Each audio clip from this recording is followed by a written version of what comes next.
Ladies and gentlemen, from Hard Rock Live at the Seminole Hard Rock Hotel and Casino, Hollywood, our next bout of the evening is brought to you by BYB Extreme and Karma Coin. Scheduled for 5 3-minute rounds of professional bare knuckle boxing in the welterweight division. The 3 judges scoring at ringside: Michael Tate, Richard Green, and Manuel Marquez Jr.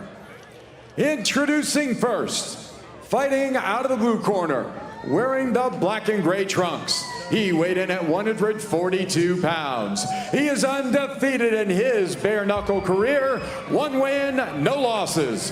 From Homestead, Florida, here is Albert Speedy Martinez Jr.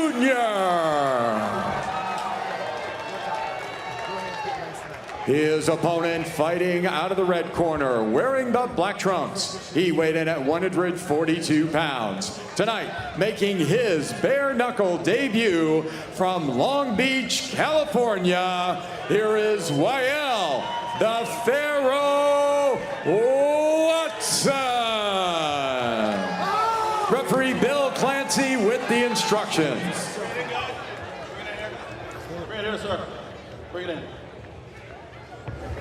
All right, gentlemen, you received instructions in the back. I expect a good, clean fight. Protect yourself at all times. You must obey my commands.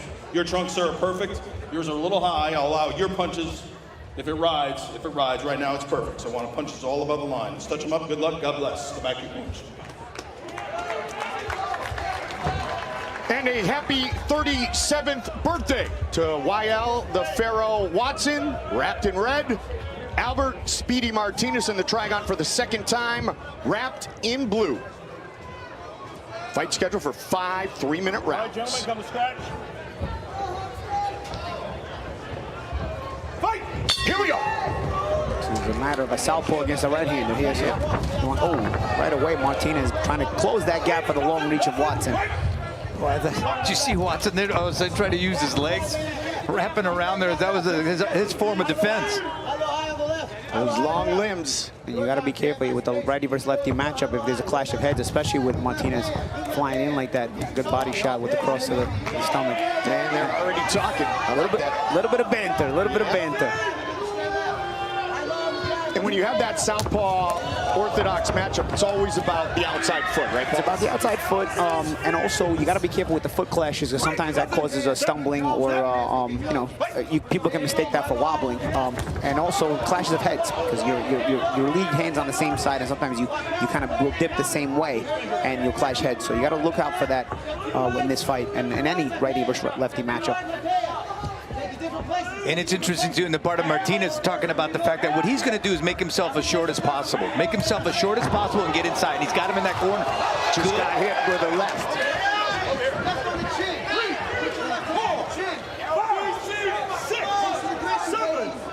Good left hook by Watson.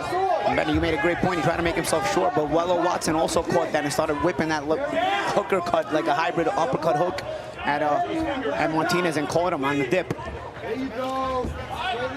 Benny, after the last fight, you were talking about Nick Villar and what you would suggest training in the future. Watson told us for this, nice shot. They cut off the mats and made a designated area and team body shot to try to replicate the fight space that we're seeing right here, right now. And that's a smart, very smart move. And of course, you talk about Antonio McKee. That's a great trainer. That's a guy thinking outside. I hate to say the box, because this is a box, but yeah, that's good preparation. And the thing with Watson, his mentality is he's here to finish the fight. He wants to finish the fight, and he's going to finish the fight. Martinez, yeah, I said it in the last fight. I want to see it right here. Martinez is looking to dip and throw, but he's got a feint right there. There's a feint. You got to get Watson a bite on something. He's looking to time you, and he's looking to punch on the first move. You got to. Oh, and there's a big shot. Big shot. Huge shot.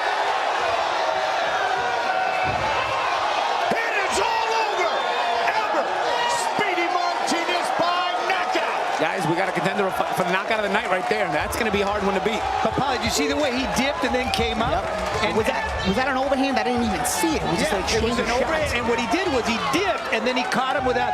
So he was looking up. And I think in this sport, sometimes the long reach may not be an advantage. Oh yeah, not at that close range.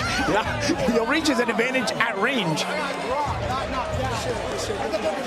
I was just getting set to ask both of you about the fact that Walel was in one of those dangerous corners and didn't seem to move. And when he tried to move out, boom, he got caught. But the thing is, he had him on the first time. He was on this corner twice, right above us. Okay, the first time, Martinez didn't do anything. He didn't feint. He was just kind of pawing, and then he tried to rush in. And Walel kind of knew his only way in was to dip, and he timed him with that weird hook uppercut, right? And he dropped him.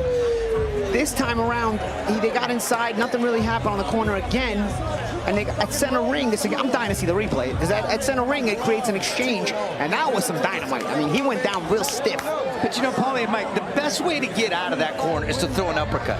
If you want to get out of the corner, throw an uppercut right down the pipe. Well, especially for Walel. I mean, that's what worked from the first time, because really, you know Martinez, he wasn't feinting, so his only way in is to dip low and try to rush you. And so the first time it worked, but it didn't end the fight. Walel's problem is that at center ring, when he got center Trigon, when he got caught, it ended the fight. I can't wait to see the replay, because I want to see exactly why Watson got caught. We know why Martinez was able to generate that power, Benny, as you described. I want to see what Watson did to get himself caught in that exchange. Obviously, he was a little bit too high. He got caught with the overhand shot, but his hand positioning probably wasn't the right way either. A first-round TKO in his debut, a first-round knockout here tonight to make it official. Bob Alexander. Ladies and gentlemen, let's have a nice round of applause for both fighters, please. Ladies and gentlemen, from Hard Rock Live at the Seminole Hard Rock Hotel and Casino in Hollywood, Florida, your referee, Bill Clancy, calls a halt to the bout at 2 minutes, 21 seconds of the first round. Your winner by TKO, Albert